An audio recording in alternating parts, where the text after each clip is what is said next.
For a lot of us in the hobby, adding CO2 to our aquarium seems kind of like a huge daunting task that we're not sure if we're ready for. But if you're like me and you love planted tanks, maybe it's something we should consider. I'm Mitch, this is Scruffy City Aquatics.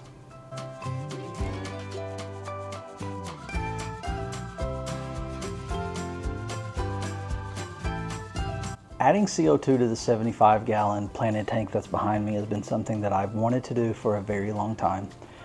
I've had some issues that's kind of been chronicled on this channel with the 75 in that stem plants just don't live in the 75. I've got a few in here right now and they've just barely been hanging on for a while now.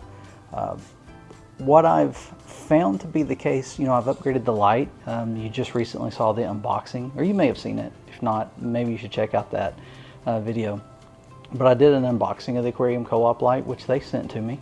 And I love the light. It's been doing a great job. I've been trying to dial it in because I was gone from home for a little while. And yeah, it's been doing a great job. I love it, but I've had the NiCrew on this tank ever since I got it. Well, pretty early on after I got it.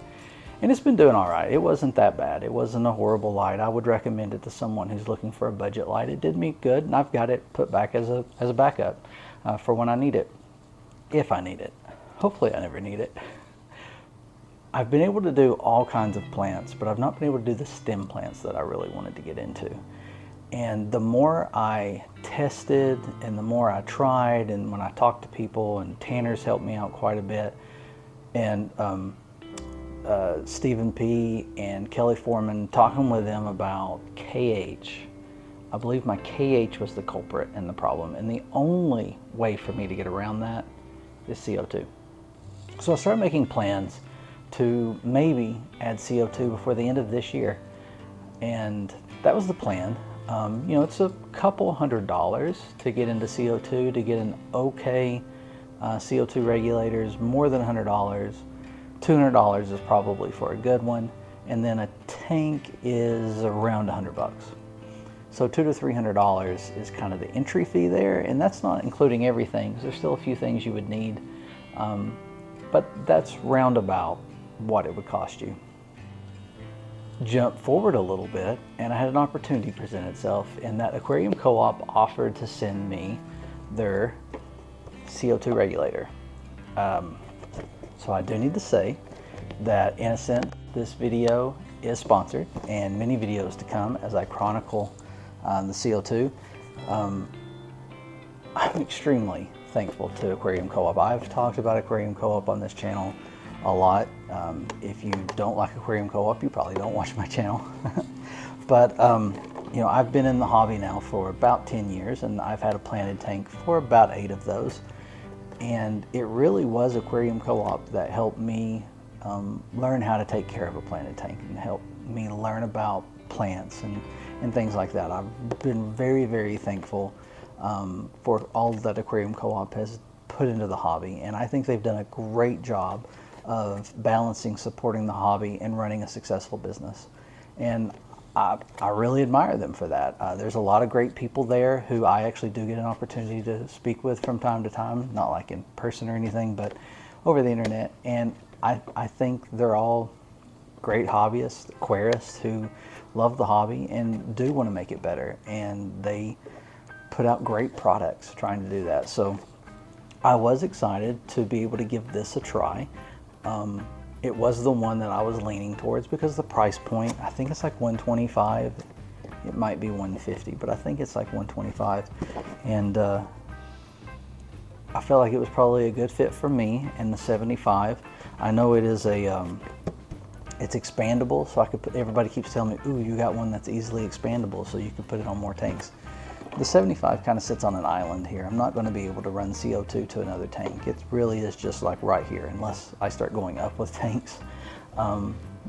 Maybe, but probably not. Not going to be any others on this setup. So anyway, they did send me the CO2 regulator, and I hooked it up. I will say that process was a lot easier than I thought it would be. I'll tell you a little bit of a story. So when I found out I was getting this and that it was on its way, you know, the co-op's very quick on shipping, so I knew it was going to be coming soon. I was looking online trying to find a CO2 tank that I would be able to use, and I happened across a pretty good deal on a 5-pound CO2 tank. And I don't know that a 5-pound CO2 tank is going to be ideal for the 75, especially as much CO2 as I'm pumping into it right now. Yeah, I'm going to burn through it pretty quick. I'm probably looking at having to refill it or swap it out every 2, maybe 3 months. I'm really hoping to go 3 months on it, and we'll see how it does. I might get to the point where I decide to sell my 5-pound and maybe go up to a 10 or even a 20. It sounds like filling the tank is about the same price. Between a 5 and a 20, there's not going to be much of a difference. In my area, it's like $16 and some change after taxes on filling a 5-pound, I'm doing this, but it's down here, a 5-pound cylinder. And I think I heard of people in my area doing $20 on a 20 pounds. So, I mean, that just makes sense to have it, right? But I found a really great deal on Marketplace, someone who was getting out of the homebrew hobby. So it's a great place for you to look if you're looking for a tank. And I paid $45 for it. Now I know in on the fish gourd, I had some people tell me that sounded kind of high for a 5-pound, but every 5-pound tank I looked at in my area was about $75. The place where I'm going to be getting my CO2, they prefer to do the exchange. I don't even know if they do the fill, but they do the exchange, and so I don't even get to keep the tank that I get. I'm just going to be swapping it out for whatever tank they have filled and ready to go. Yeah, the 5-pounder made sense to me. And who knows, maybe I end up using it for something else and just get a bigger tank down the road. But for now, there's a 5-pounder on here. And I was able to use my old diffuser. It's right here. This is the same diffuser that I was using on the DIY CO2 that I did last year. It is an acrylic diffuser, and it is a large one. I got one big enough for the 75 when I got that one. However, I do need to take it out and try to clean the disc. The ceramic disc, I feel like that some of the bubbles, well, I know not all the bubbles are not all the size that I need. Some of them are larger than they should be. Yeah, so I need to try to clean it. I should have already done that, but I just haven't been able to get to it. But I am pumping CO2 in here. It's going very quick. You know, that whole 1 bubble per second thing is for nano tanks, and that's something that I've learned from different people around the community, mainly Kelly Foreman. Thank you, Kelly. You've been great. You've been a lot of help. You and Tanner, just phenomenal. Thank you both for your help. And everyone over at the Fish Court. I've had help from others too, so I don't want to leave anybody out, but I've definitely been having more lengthy conversations with those two. But yeah, it's going well. Everything's doing all right. You can kind of see I've got some new plants floating in here too. I was able to get a hold of some pink flamingo cryptocorns from someone local in the club. Cassandra, you all have probably seen her. She's been on both the ETAA's YouTube channel and also on Sean Peck's YouTube channel, and maybe some others. But anyway, she had some available, and I was like, yes, please, I'll take some. So I have 3 of them in here. I totally expect them to melt back. This one had very small roots, so she practically gave it to me. She did give it to me because she said the roots were so small. She was a little worried that it wouldn't take. So we'll see how it does. I keep planting it. It keeps ending up over here, so it just is what it is. But anyway, I'm going to be trying other plants. I plan on getting together with Tanner down the road, and I do plan on going by one of my local fish stores sometime soon, picking out some plants. But I want to get the CO2 established and going, and right now everything seems to be going well. So let's take a look at it, because this intro has been extremely long. All right, so here is my CO2 diffuser. I'm having trouble keeping it straight. It keeps wanting to go kind of crooked. So I need to work on that a little bit more. But you can see here, this one in particular does have a bubble counter, and it has been off for a little while, and I turned it back on to record this video. It's just too noisy around my house. But you can see it's moving pretty quick right here. Probably not, I haven't counted it, but actually probably not all that quick, but you can see the bubbles. It is doing a lot better. I see much fewer large bubbles. So maybe it's clearing itself out. I don't know that I will need to clean it, but we'll keep an eye on it. I have considered doing something like an atomizer. Nylock G, I believe, is the company that makes one that I've seen people recommend online. So that's something that I'm considering maybe doing in the future. I'm not sure why these fish are really enjoying these CO2 bubbles. They probably ought not do that all that much. Looks like they're actually cleaning it, which is okay. I'll turn it off. Maybe they can do that. I don't know. We may see them get a little exasperated sitting here. They probably ought to go someplace else.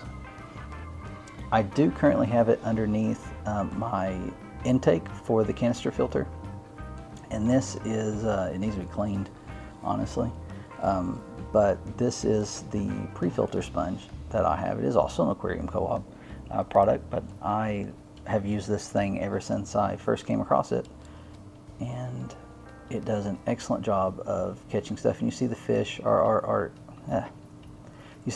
are eating from it. And when I have shrimps, and I do have some, just not a lot, they tend to eat off of it as well. And I'll find shrimplets in there quite a bit.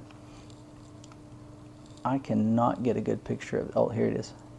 My Anubias is flowering. It's right there on the top, toward the center. Not yet breached the surface, but all of the floating plants probably make it rot before it will actually flower. Here's this pink flamingo that I was talking about. You see those tiny roots? Those roots have grown since I got it. That long root was not there, and those smaller roots, well, the long root was one of those smaller roots. So yeah, so it is adjusting. It's getting there. All right, so there's the diffuser. Let's go down and look at the regulator in the tank. I'll have to clean some things out of the way for that. Oh, I'm gonna cover the camera. Sorry about that. This right here is my CO2 regulator, and this is my 5-pound tank. And as you can see, there is plenty of room to go with something larger. And I actually believe the 10-pound is wider and not that much taller. And I've been told a 20 will fit in this cabinet. So, like I said, maybe that's something we do. You can see the bubble dropper right here. Probably not running as fast as I thought it would be. You do see that this is filling up though. A lot of the water has evaporated, and that is something that you hear about a lot. If you put water in this drop checker, the water will evaporate. And I have recently heard some discussion over whether you should use mineral oil or water, and I think I'm going to stick with water for now. I'm not really using the bubble counter to determine how much CO2 I need, so it's not going to be that much of a factor for me right now. But let's look and count this right now over the next few seconds and see how it's doing. So it's really only going about a bubble a second right now. So it is a dual stage, I believe that's what it's called, a dual stage regulator. So this readout tells me the pressure of the tank, and my understanding is once you get below 500, your tank is low. It's time to get ready to refill it. It may take me a few refills or exchanges to determine how much time I have once I get towards that 500 before it's out, because you really don't want to run out and go a few days without it, because that fluctuation of CO2 is actually more detrimental than not having CO2. So we'll be keeping an eye on that. Now the pressure here is supposed to be between 40 and 50, and you see it's actually dropped a little bit. That's something, I'm not going to mess with it tonight because it's actually about to shut off, or I'm going to turn it off. But that's something that I'll look at tomorrow and see. It was definitely closer to 50 earlier, so it could just be that I really think it has to do with the fact that it was off and then I turned it back on. So we'll just see. We'll see how things are. This so far has been pretty spot on. I've not seen a lot of, since it almost has been a set it and forget it. All the tweaking that I have done has been because me just trying to figure out where things should be, how much CO2 I should be putting into the tank. But you know, really straightforward as far as how it goes together. Everything came together in the box. And I'm sorry, this canister filter needs to be cleaned because it is noisy. This right here, this nut is what connects it to the tank, and you got to make sure you get that tight. It does have its own O-ring in it, and it came with extras. That's the readout for the tank. This is the readout for the pressure going to the aquarium. This is the solenoid. You all know me. I can say it when I'm not trying to. It's a solenoid. And this, basically what it does is, you can see it plugs up. You probably can't see, but I don't really want to mess with it too much. It plugs up to a Casa timer, and this is how I control when it's on and off. So I have it set up to come on an hour before the lights come on, and it turns off 30 minutes before the lights go out. And that way I'm building up the CO2 before the photo period, and I'm turning off the CO2 before the photo period ends, because running out of CO2 when the lights go off is probably a good thing.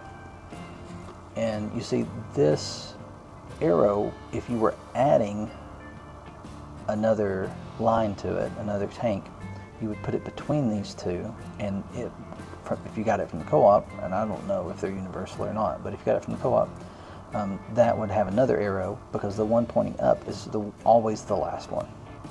It's designed to be the last one. And then the drop checker, this is not glass, there's a seam there, it's some kind of plastic, but you can fill that with water or the mineral oil. I think I'm sticking with water, and then you can count the bubbles to kind of get an idea of where you're at, and then you adjust from there. The hose that I'm using is the Aquarium Co-op airline. I've been told they've tested it and that it does work with CO2 with no problems. I know that, and that's pretty much it. I mean, that's, as you know, that line goes to the diffuser. I have a check valve in between so that there's no back siphon. You turn on the CO2 here, and then you adjust the pressure going to the line with this, and that's it. And so far, like I said, it's pretty much been a set it and forget it for me.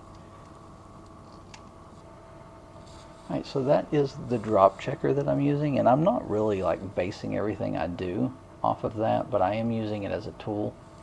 It's the same drop checker that I used when I had the DIY CO2. And you know, when I had the DIY CO2, I did dump CO2 into the tank a couple of times with that DIY, which is why I quit using it. I couldn't get it to stay consistent, and with CO2, inconsistency is worse than low CO2. But you can see it's kind of a bluish green right now. That is because when I did the water change, I actually knocked over. I went to pull that so it wouldn't fall, and I knocked it over and the liquid spilled out. So I had to refill it with new. So that color change was, I don't know, it probably ran an hour after the water change, the CO2 did, and then it was off for a while before I started this video. So that's why the color's a little more blue than green, but I've been getting a pretty good green out of it, which is what you want to see. Really with my KH, maybe I should be more yellow. I'm not sure yet, but I'm not trying to have an explosion of plants. I'm just trying to get to where I can grow stem plants that I like, and I'd really like to see some of my my low light plants get a little thicker. Thanks for checking out this video on Scruffy City Aquatics. If you enjoyed the video, please give it a like, maybe share it with someone, and subscribe to the channel if you'd like to catch more content. We just recently hit 500 subscribers, and that's really cool. I'm really excited about that, so thank you all for that. And I hope you'll continue to check out the channel and everything we do. We do still live stream currently. This is 2023. We do still live stream on Tuesday nights, me and Tanner. Hope you'll check that out. But yeah, thanks. Appreciate it. Enjoy your tanks.